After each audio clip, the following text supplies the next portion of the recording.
స్వాతంత్రం ఎప్పుడు వచ్చింది అనే దానికి ఒక నిర్వచనంగా స్వాతంత్ర సమరయోధులు కావచ్చు, రాజ్యాంగం సంబంధించినటువంటి సంరక్షకులు కావచ్చు, ఒక మాట చెప్తా ఉంటారు. ఆడది అర్ధరాత్రి పూటన రోడ్డు మీద తిరిగినాడు స్వాతంత్రం వచ్చినట్లు అనేటువంటిది. కానీ స్వాతంత్రం వచ్చిన తర్వాత అనేక ప్రభుత్వాలు మారిపోయాయి.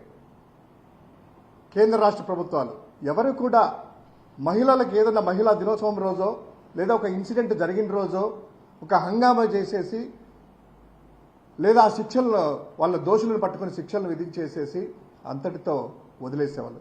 కానీ చరిత్రలో మొట్టమొదటిసారిగా ఆంధ్రప్రదేశ్ రాష్ట్ర ప్రభుత్వంలో వైఎస్ జగన్మోహన్ రెడ్డి గారి అధ్యక్షతన ఆయన సారథ్యంలో మహిళలు ఎవరు కూడాను ఇబ్బంది పడకూడదు, ఏ మహిళా సోదరి కూడా అఘాయిత్యాల నుండి తనకు తాను కాపాడుకొని స్వతంత్రంగా వెళ్ళాలి అనేటువంటి ఉద్దేశంతో ఒక దిశ యాప్ అనేటువంటిది రూపొందించడం మనమందరం కూడా చూసాం. ఆ దిశ యాప్ వచ్చేసి 2020 డిసెంబర్ 15వ తారీఖున దాన్ని లాంచ్ చేయడము, అవేర్నెస్ ప్రోగ్రామ్స్ కూడా అందరికీ కూడాను అవేర్నెస్ కాలేజీ దగ్గర నుంచి అందరికీ కూడా మహిళలకి, విద్యార్థినులకు అందరికీ చెప్పడము. స్మార్ట్ ఫోన్లు ఉన్న వాళ్ళు దాదాపు అందరూ కూడాను అంటే 1,56,10,015 మంది 2024 ఏప్రిల్ నాటికల్లా 1,56,15,015 మంది దాన్ని డౌన్లోడ్ చేసుకోవడం జరిగింది.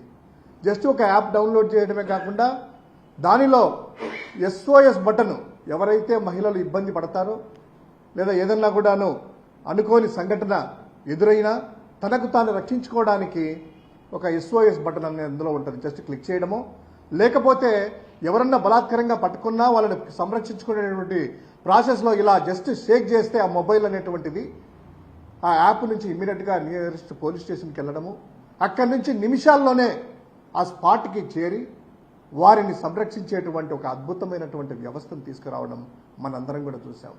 ఒక అప్లికేషనే కాకుండా 18 దిశ పోలీస్ స్టేషన్లు కూడా ఏర్పాటు చేయడం జరిగింది.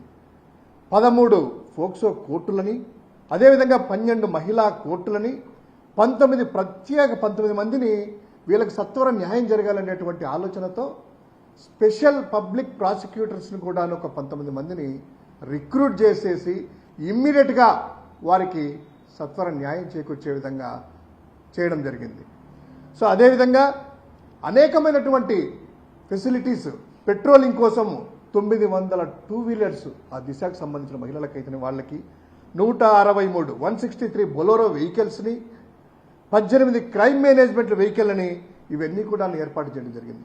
ఎందుకు అంటే ఇవన్నీ కూడాను ఎక్కడికక్కడ ఈ వెహికల్స్లో తిరుగుతూ అర్ధరాత్రి కావచ్చు, పగలు కావచ్చు, అదేవిధంగా రిమోట్ ఏరియాలకు కూడాను ఈ పోలీసింగ్ వ్యవస్థని ప్రతిష్టపడి చేసేసి క్షణాల్లోనే, నిమిషాల్లో కాకుండా క్షణాల్లోనే వారికి సమాచారం అందించుకోవడం, వాళ్ళకి రీచ్ చేసి కాపాడడం జరిగింది. కానీ ఈ యొక్క కూటమి ప్రభుత్వం వచ్చిన తర్వాత జగన్మోహన్ రెడ్డి గారి మీద కోపంతోనో లేకపోతే ఈ యొక్క రాష్ట్రంలో మహిళల మీద కోపంతోనో వాళ్ళు కక్ష సాధింపు చర్యలకు పాల్పడుతూ పోలీసింగ్ వ్యవస్థనంతా కూడాను కక్ష సాధింపులో దింపేసేసి వాళ్ళ నాయకులని, కార్యకర్తలని అందరినీ కూడా నడి రోడ్డు మీద వదిలేశారు. మీ ఇష్టం ఏమన్నా చేసుకోండి అనేటువంటి ఉద్దేశంతో దానితో దాడులు ప్రారంభమై ఎక్కడికెక్కడ మహిళలను, చిన్నపిల్లలను ఆ అఘాయిత్యాలు చేస్తూ, అత్యాచారాలు చేస్తూ మనం చూసాం. మచ్చుమరి సంఘటన అయితేనేమి, పొంగనూరు ఘటన అయితేనేమి, అంతెందుకు మొన్న ప్రేమికుల దినోత్సవం రోజు కూడా మహిళల మీద యాసిడ్ అయితేనేమి, సాక్షాత్తు డిప్యూటీ సీఎంగా ఉన్నటువంటి వ్యక్తి ఆ యొక్క నియోజకవర్గం పిఠాపురంలో ఒక దళిత ఆ యొక్క అమ్మాయి మీద జరిగితే అక్కడ చూసి పాపము పేపర్లు ఏరుకునే వాళ్ళు వాళ్ళే స్పందించారు తప్ప మరి ఈ యొక్క అనిత గారు ఏమయ్యారో ఇంతవరకు కూడా తెలియదు. అదేవిధంగా రోజుకి దాదాపు ఈ యొక్క రాష్ట్ర ప్రభుత్వము చంద్రబాబు నాయుడు గారి ప్రభుత్వమే అసెంబ్లీ సాక్షిగా ఒక్కొక్క రోజుకి 48 మంది మీద, మహిళల మీద అఘాయిత్యాలు జరుగుతున్నాయి అని ఆన్ రికార్డు సమాధానం కూడా ఇవ్వడం జరుగుతాయని. సో ఈ విధంగా సాక్షాత్తు ముఖ్యమంత్రి గారి బావమరిది, ఐటీ మినిస్టర్ గారి మామగారి ఆ యొక్క హిందూపురం నియోజకవర్గంలో కూడాను ఒక దంపతుల మీద జరిగితే అత్యాచారాలు జరిగితే ఇంతవరకు ఏమీ లేదు. మచ్చమరుల ఆ బాలికను కూడా ఇంకా శవాన్ని కూడా కాపాడలేదు. ఎందుకు ఇదంతా చెప్తున్నాము అంటే ఇవన్నీ కూడా దిశ యాప్ని పక్కన పెట్టారు, దిశ పోలీస్ స్టేషన్ క్లోజ్ చేశారు, మహిళలకు సంరక్షణ బాధ్యత వదిలేశారు. వారి స్వార్థం కోసం, వారి యొక్క మనీ కోసం, వాళ్ళ యొక్క అడ్డగోలుగా అవినీతి చేసుకుంటూ వాళ్ళు వెళ్తుంటే కార్యకర్తలు ఈ విధంగా చెలరేగుతుంటే ఈరోజు ప్రభుత్వంలో ప్రజల్లో వ్యతిరేకత వచ్చి సాక్షాత్తు పవన్ కళ్యాణ్ గారు చెప్పారు లా అండ్ ఆర్డర్ ఉందా లేదా, హోంమంత్రి గారు ఏం చేస్తున్నారని. ఇప్పుడు అంతా అయిపోయిన తర్వాత నిన్న హోమ్ మినిస్టర్ అనితమ్మ గారు పోలీసు ఉన్నతాధికారులతో సమావేశం జరిపి మహిళల రక్షణకు సురక్ష యాప్ తీసుకొని వస్తాము అంట. జనాలు ఎంత అమాయకంగా ఉన్నారని వాళ్ళు అనుకుంటారో తెలియదు. ఎగ్జిస్టింగ్ ఉన్నటువంటి దిశ యాప్ని దాదాపు 1,56,10,15 మంది డౌన్లోడ్ చేసుకొని అది వాడుతూ దాని ద్వారా 3 కేసుల్లో మరణశిక్ష పడడం జరిగింది. 86 కేసుల్లో దోషులను కూడా శిక్షించడం జరిగింది. 31,607 మందికి ఈ యొక్క SOS ద్వారా రక్షణ కూడా జరిగింది. క్రైమ్ రేటు కూడాను 27% తగ్గిపోయింది. సో అటువంటి ఆల్రెడీ ఎగ్జిస్టింగ్ది, ప్రజలు అలవాటు పడింది, అవేర్నెస్ ఉండేది, ప్రతి ఒక్కరూ వాడుతున్నటువంటి ఈ దిశ యాప్ని తీసేసి జగన్మోహన్ రెడ్డి గారి మీద కోపంతో వైఎస్ఆర్ కాంగ్రెస్ ప్రభుత్వానికి మంచి పేరు వస్తుంది, జగన్ గారికి వస్తున్న ఉద్దేశంతో మహిళలతో, పిల్లలతో, వారి జీవితాలతో చెలగాటమాడుతూ విచ్చలవిడిగా వదిలేసి ఈరోజు సురక్ష అని సరికొత్త డ్రామాకి తెరలేపారు. మార్చి 8కే ఇది అమల్లోకి రావాలంట, దాన్ని తీసుకురావాలంట, అన్ని జిల్లాల ప్రత్యేక విభాగాలు ఏర్పాటు చేయాలంట అని డీజీపీ హరీష్ కుమార్ గుప్తాతో పోలీసు అధికారులతో సచివాలయంలో ఆమె సమీక్షించారట. సురక్షా బృందాలను పెట్టి నిఘా పెంచాలని చూశారట. ఫోక్సో కేసులో నిందితులకు శిక్షలు పడాలని చూశారట. ఎక్కడమ్మా అనితమ్మా? ఎగ్జిస్టింగ్ దిశ యాప్ ఉంది. ఆ దిశ సంబంధించినటువంటి మొబైల్స్, వెహికల్స్, తర్వాత దిశ పోలీస్ స్టేషన్లు అన్నీ ఉన్నాయి.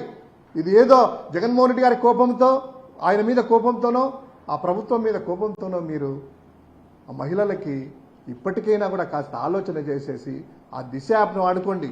సురక్ష కావాలంటే, మీకు కావాలంటే ఆ దిశ యాప్ పేరు మార్చుకోండి.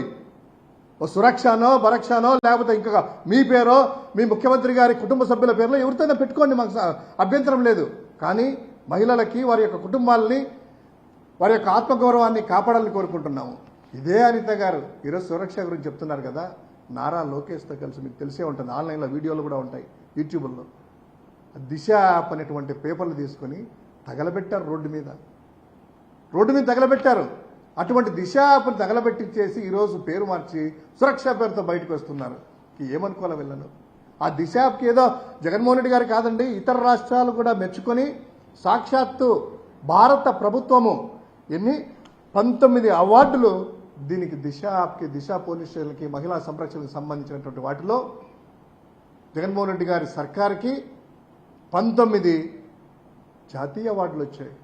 వాటిని కూడా ఒకసారి ఆలోచన చేసేసి ఈరోజు మీ సురక్ష డ్రామాలన్నీ ఆపేసి దిశ అనేటువంటి అప్లికేషన్ను మరోసారి ఇప్పుడు అమల్లోకి తీసుకురావాలని, తద్వారా మహిళలని కాపాడాలని, వారి యొక్క మానభంగాలకు కాకుండా, అఘాయిత్యాలకు పోకుండా చేయాలి. అదేవిధంగా ఈ రికార్డు కూడా చూస్తే ఆంధ్రప్రదేశ్ అసెంబ్లీ లెక్కల ప్రకారము ఎంతమంది ఉన్నారయ్యా ఎమ్మెల్యేలు, ఎంపీలు అంటే అత్యధికంగా కూటమికి సంబంధించినటువంటి 18 మంది ఎమ్మెల్యేలట, 2 జనసేన ఎమ్మెల్యేల మీద ఈ యొక్క కేసులు కూడా ఉన్నాయి.